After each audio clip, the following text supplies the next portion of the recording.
Hi guys, welcome back sa aking video. Gumawa akong chicharon pero hindi ko na-video lahat. Ito siya, papagkita ko. Kaya dumaba yung video eh.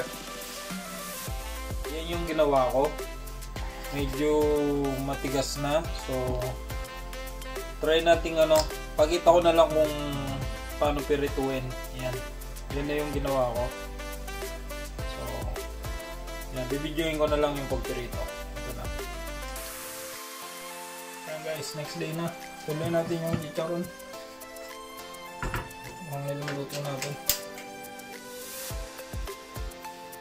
Ito siya. Yan, ganyan na siya. Yan na siya.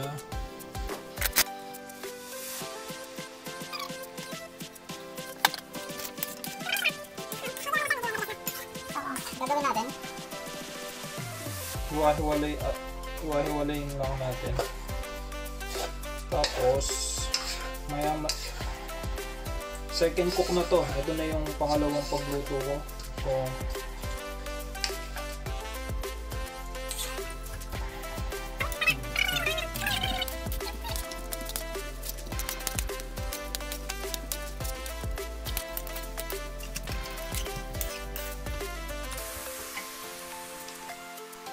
guys, nagpapainit na ako mantika.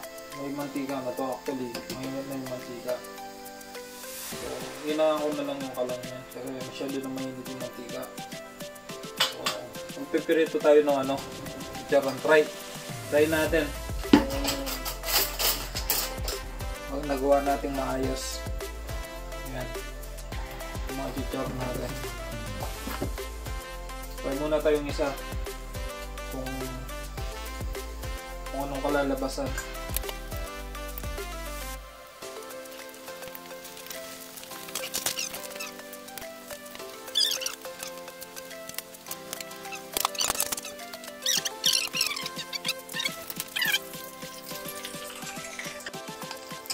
Ayan siya.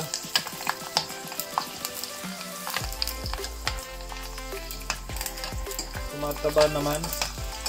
So kailangan lang talagang halu-haluin para maganda yung pagkalabasan.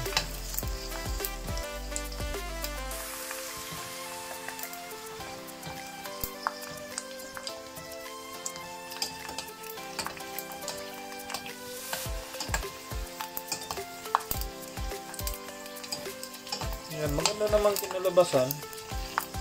Kailangan lang talaga mainit yung mantika natin.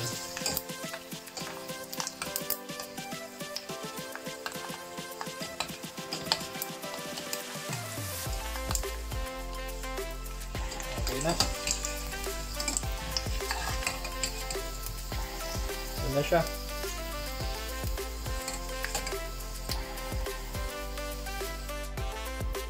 So guys, maglagay tayong tatlo ulit. Yan, tatlo. Yan. Bilis lang siya maluto yan. Kailangan naluluin para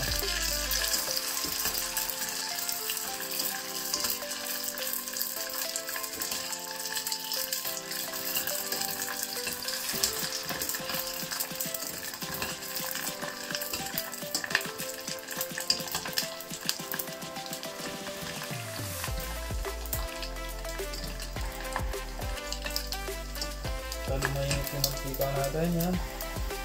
Yan na siya. Yan yung kinalabasan ng chicharon natin. Luto tayo marami. Gawin natin. Yan. Maglalagay akong madami-dami.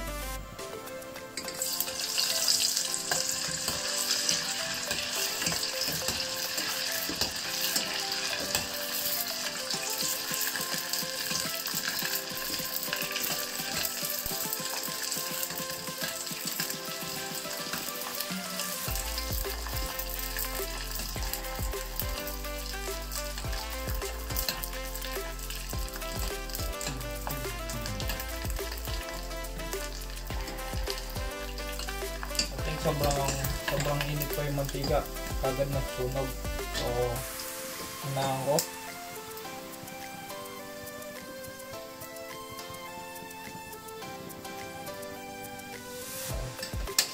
ano na natin yung konti. Ang ganda naman pagkaluto guys. Ayan. Yung chichar natin. So okay naman pagkaluto. Huwag lang masyadong biglayin.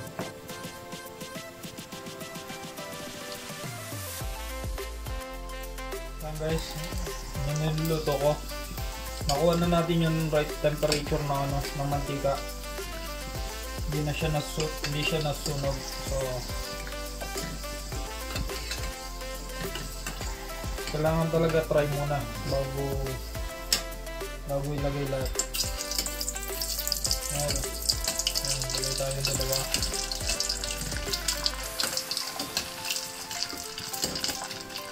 Ayan, pag puti from brown, magiging puti siya. Ayan, titignan nyo to. Hindi tayo. Haluhaluin lang natin para ang ganda ng pag-alsa niya. Ito na yung right temperature niya. Ganito yung gusto ko mangyari talaga.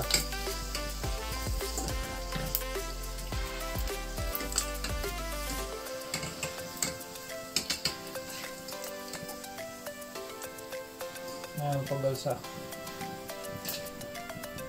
Nakita yung tatlo.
Ganda ng pag-alsa niya.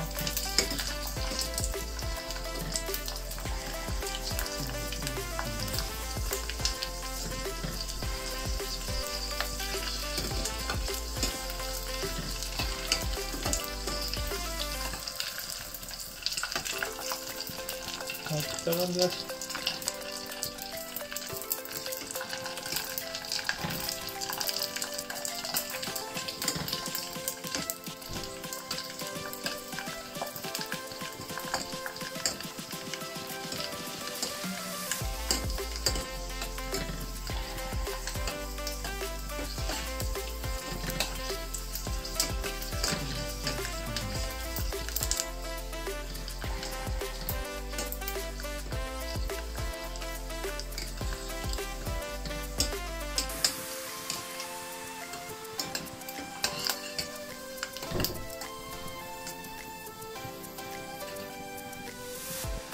Uwi na natin lahat guys. Kaya tayong tatlo. Di lang natin pwedeng biglayin kasi maliit yung lutuan natin. Medyo, yan guys, medyo marami-rami yung nilagay ko.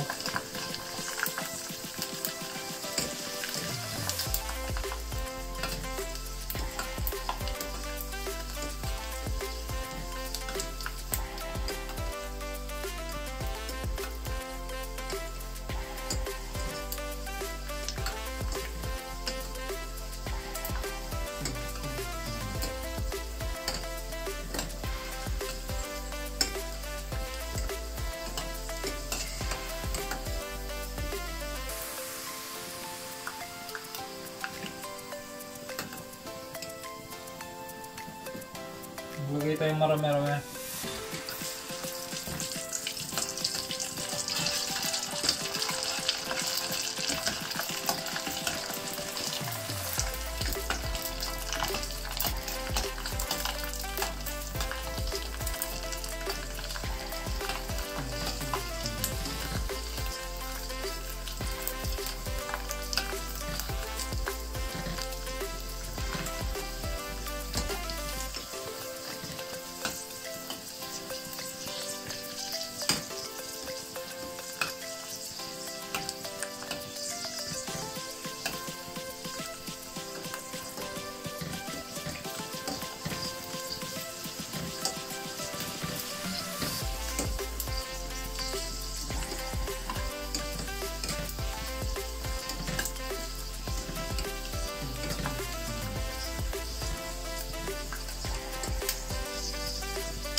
Gandang malsa guys.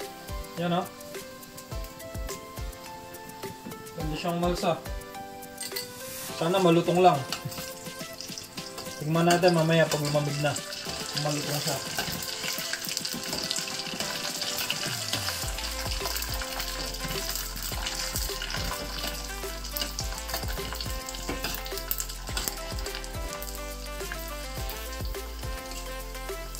Pero palagay ko malutong naman to kasi maganda yung pagkalsa.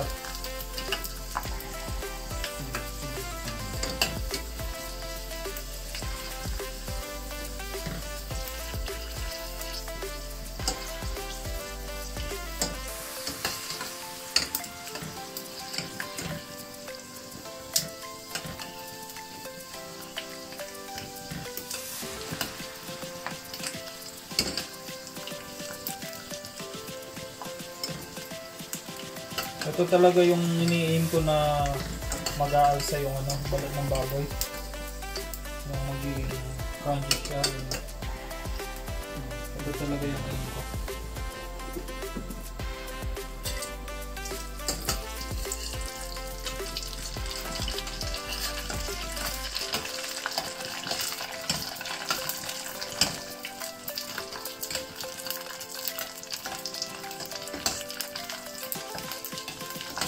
Guys, limang piraso lang. Mapupuno na yung natin kaldero. 5 piraso lang na 5 pieces lang na chicharon. Puno na yung kaldero natin. Pag umalsa siya, ang laki.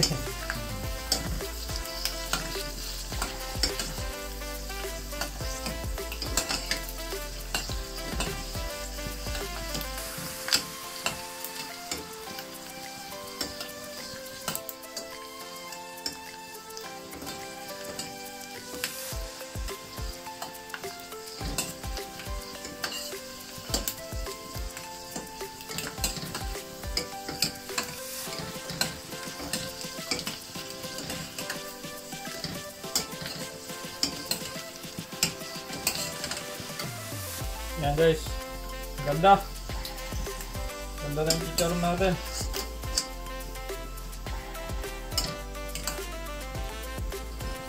Dami tayong lulutuin.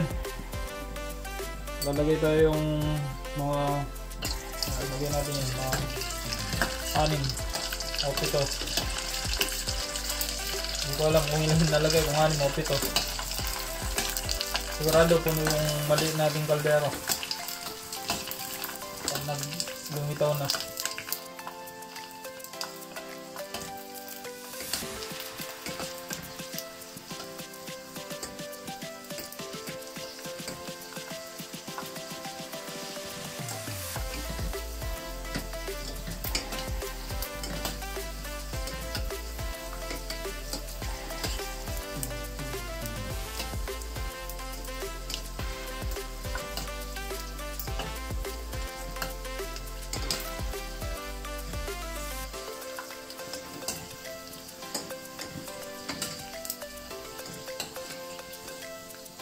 Ayan guys, oh.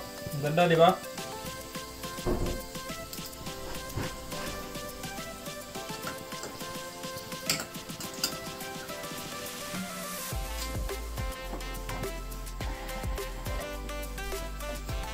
Guys, ito na yung ating chicharon. Thank you for watching, guys. Bye for now.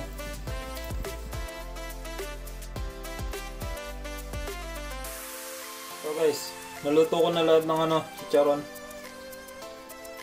Ito na siya, mga chicharon natin. Naluto na lahat. So, palamigin natin para lalo pang lumutong. Ayan.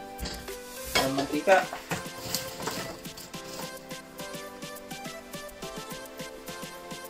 Yan yung mga chicharon.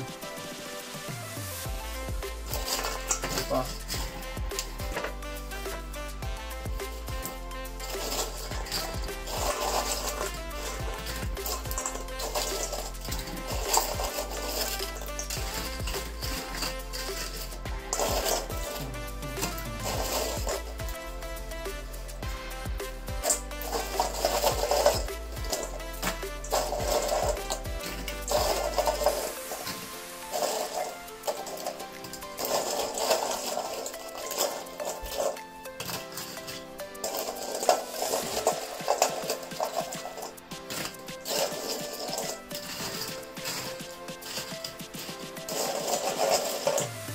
Nasa inyo kung ano gusto niyo lagyan ng asin or ano man yung gusto niyo ilagay. Yung una ko naluto, yan, nasunog. So, ito yung na-perfect ko. Kasi yung temperature ng yung temperature ng kalang. So, ito yung perfect na nagawa ko. Alright, thank you guys.